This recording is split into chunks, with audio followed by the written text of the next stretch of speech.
No, actually, in spite of what we think, the Bible and philosophy are so closely connected that if you don't understand their connection, you will not be able to do competent scholarship. The history of scholarship of the Bible has been riddled with a bizarre combination, but predictable, of extraordinarily acute scholarship and insight combined with fundamentally prejudiced, incompetent, and profoundly anti-Semitic biases. When we talk about the Bible, we are talking about, first of all, we must remind ourselves, a fundamentally, thoroughly, completely Jewish body of writing. Not just the so-called Old Testament, but the entirety of what Christians call the New Testament, a term I'm not a great fan of. The entirety of the New Testament is written by Jewish authors, attesting to their life-changing faith in a Jewish figure that they regarded as the Anointed One, or the Messiah of Israel, which was an extremely important category that is deeply debated about what it meant then, what it would ever mean. But it is, if you're a Jewish person, you're very aware, the presence of the Messiah is at the center of the Jewish life of faith. The result of the historical study of the Bible in the academy, as we have inherited it, is an institutionalized set of systematic religious prejudices which prevent some of the most important scholarly questions not only from being pursued, but from even being asked. The separation of philosophy and the Bible, the separation of Christianity and Judaism, the imposition of them as distinct categories on the Bible as well as religion, means that biblical studies is essentially a fundamentally, systematically prejudiced set of, you could say, interrelated fields. And their systematically interconnected prejudice, which is rooted in these forms of anachronism, make many of the most important questions not only impossible to pursue in the structures as biblical study understands itself, but even to ask. I'm also personally, for religious philosophical reasons, deeply interested in the Bible and was raised in a very conservative household in which the reading of the Bible in the King James Version was just a regular part of our life. So I was raised immersed in the Bible, and I see the Bible as kind of the first great source of philosophical wisdom and challenge that I experienced. I didn't understand that for many years until I was an adult, but understanding that allowed me to come back to my religious upbringing in a way that I found was both respectful to what was good about it, and also it enabled me the space to answer a lot of the hard questions that as a child I didn't know how to answer, or as a teenager I didn't know how to answer. And so pursuing my own understanding of what is the Bible, why is it divided the way it is, what does it mean, and what is its relevant to human culture, at the end of the 20th century and the beginning of a new age, how do we think about that? So that's sort of how I'm coming at this. A really big example that I'm going to center a lot of my discussion in this sort of little mini-series on, and that is the Septuagint, or the Greek Bible that translates the Hebrew Bible. So why is that text so important for philosophy and biblical studies? Very simple, because it's basically ignored. I want to discuss it to you from the standpoint of the history of philosophy, culture, and the study of the Bible. So first of all, the Septuagint is the most important textual resource for understanding any concept of the original form of the Bible. The Septuagint, because it's much older, we have much older versions of it, and the earliest forms of the Septuagint we think come from at least around 270 BCE. The Torah, we think, was probably fully translated by sometime around 270 years before the appearance of Jesus of Nazareth in history. It's much older as a witness to the underlying Hebrew tradition that it, presumably reflects than any of the extant manuscripts. If you don't know anything about Semitic languages or Hebrew, the Hebrew is written just with consonants. So, for example, the word Samuel, written in Hebrew, would just be the consonants S, M, L, but you would know, of course, if you saw that name in the proper context, you would know to read it as Shemuel or Samuel or whatever. The linguistic context in English, if you knew my name and I just took out the vowels, you could figure it out. However, if there was no context, SML could mean a ton of things. And so the actual ambiguity of a language without basically an alphabetic system in which vowels and consonants are both represented in writing so that you know how to vocalize them is profound and difficult for people to comprehend who don't really study oral culture and how it contrasts with literate culture. So it's very important to understand this. The earliest evidence we have of a vowel-pointed tradition of a written Hebrew text is basically the Masoretic text, which comes from what we would call the medieval period, roughly less than 1,000 years ago. Okay, the Septuagint, by contrast, is at least 1,000, more like 1,000 to maybe 1,003 to 400 years older than the Masoretic text of Hebrew, which means even if you're just interested in what is the original Hebrew text of the Bible, scholars therefore use the Septuagint to see, is there a different reading? Does it confirm this reading, right? There's at least, a few different traditions of the Hebrew Bible that are reflected in antiquity. And therefore, to be fully respectful of the diversity of the traditions, you have to consult the Septuagint, even if you believe that the Hebrew is the original language of the Hebrew Bible. Okay, so the idea of an original text is deeply misleading. The oldest extant text of the Hebrew Bible is obviously Greek. So if you're interested in a historic understanding even of the Hebrew Bible as a linguistic, cultural, religious tradition, you have to access it from a historical standpoint first through the oldest form of it, which is the Greek text. So here's a very important example. The Gospel of John, which begins in Greek and arche and hologos. In the beginning, we translate the famous translation of the King James, in the beginning was the Word. And then it goes on, and it says, we say in English, the Word was with God, and the Word was God, etc. It's a very important text. Scholars who have read Philo of Alexandria, who we'll discuss in a moment, have long known that this seems profoundly influenced by Philo, because Philo has a very developed theology of what he calls the Logos. And he uses it in his extraordinary interpretation, written in Greek, of the Torah. Again, interpreting the Greek edition of that text as he had it in what we would call the Septuagint.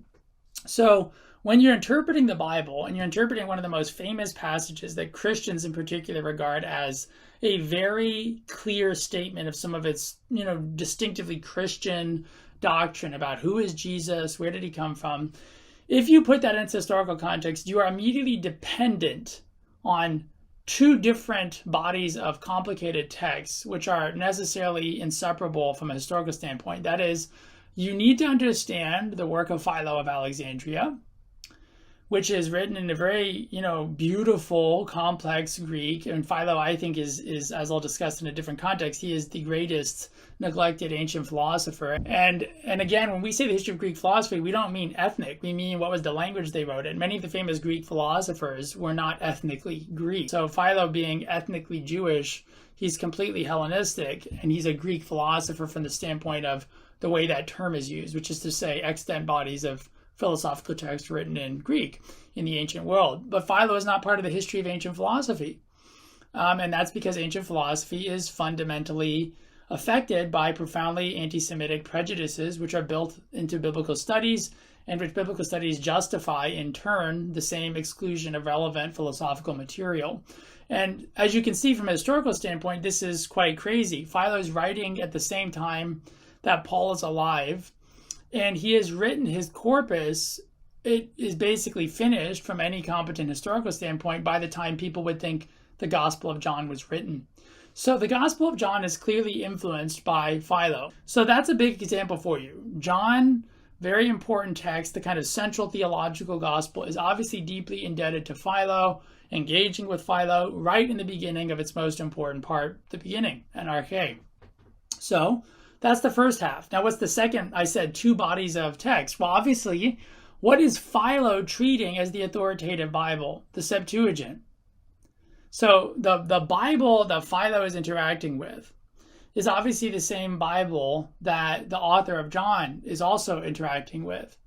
And then makes sense. It's the same linguistic tradition, Greek, Greek. This isn't a critique of the individual scholars. Again, many of my colleagues are in biblical studies, and I respect immensely their scholarly achievements. This is a critique of the field. It's a critique of the field because the field is completely unhistorical and completely anachronistic and completely riven by prejudices. There is zero reason to interpret historically the Bible as a set of canonical documents unless you're doing so because of their original Jewish form, which would make sense, in which case the original Jewish form is Greek.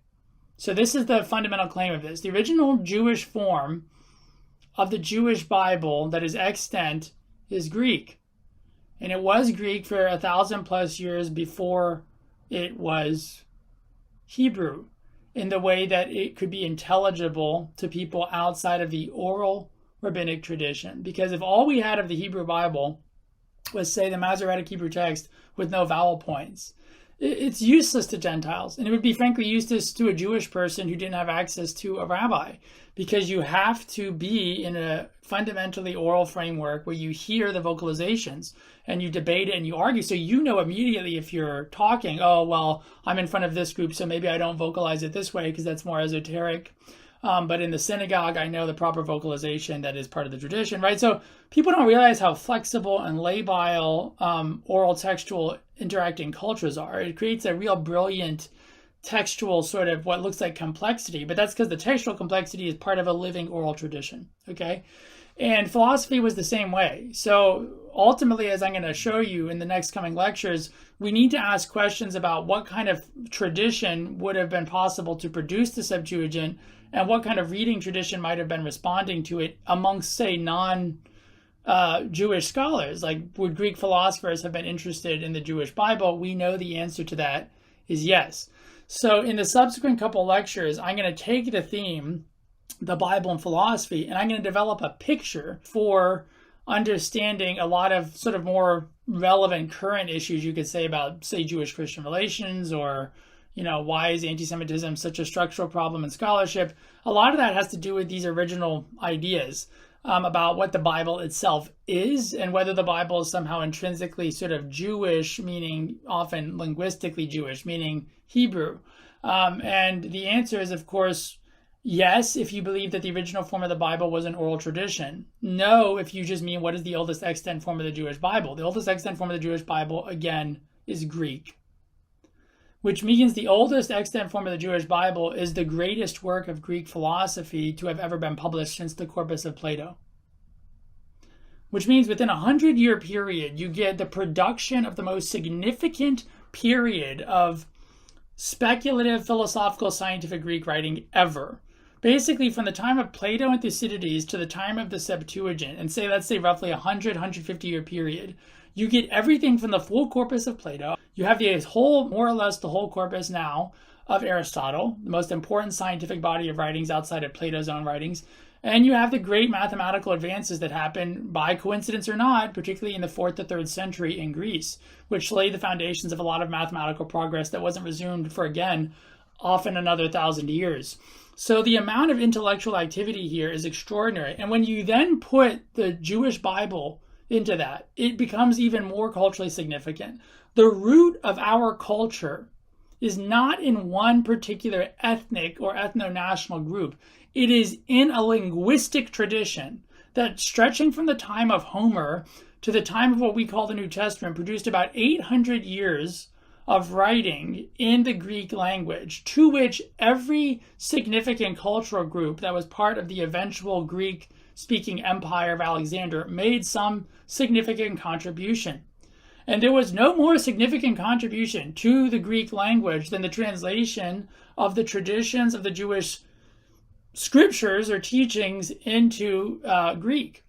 And therefore, that means, given that the relevant historical context for that text is at least the Greek philosophical tradition, and given that almost all of the attention paid to the Bible is paid to it by professional theologians or biblical scholars, I think it's of great usefulness to put my own little aura in here, not as an expert per se on the Bible, but as a devoted student of it, as a person who edits a great deal of scholarly work and is very aware of what's going on in biblical studies, and as a person who does regard the Septuagint as the most significant for my own study.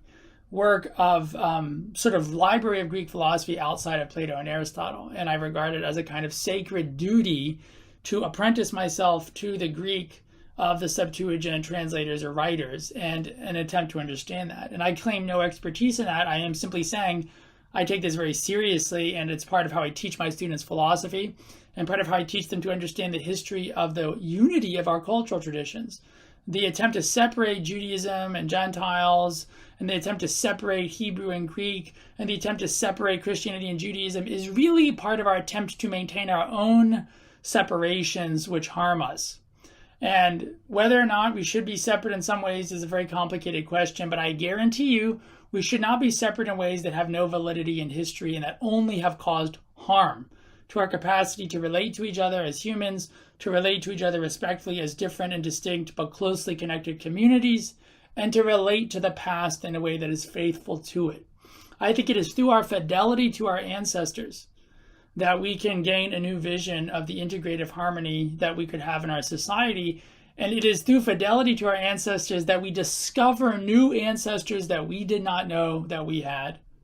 And so I end with this thought to you. Whoever you are, if you are listening to this, you're hearing my English, you're understanding it, you're interested in the cultural tradition that I come from, which is both Asian, but it is rooted, in my case, because I was born in the West, in what we would call the Western tradition. And the Western tradition is not ethnically Greek. It is linguistically Greek. So the roots of our tradition are linguistically Greek, and that means all of the Greek texts and their debts are part of our ancestors, which means if you're part of the Greek-speaking tradition, as we all are, you are part of the tradition of the Jewish Bible.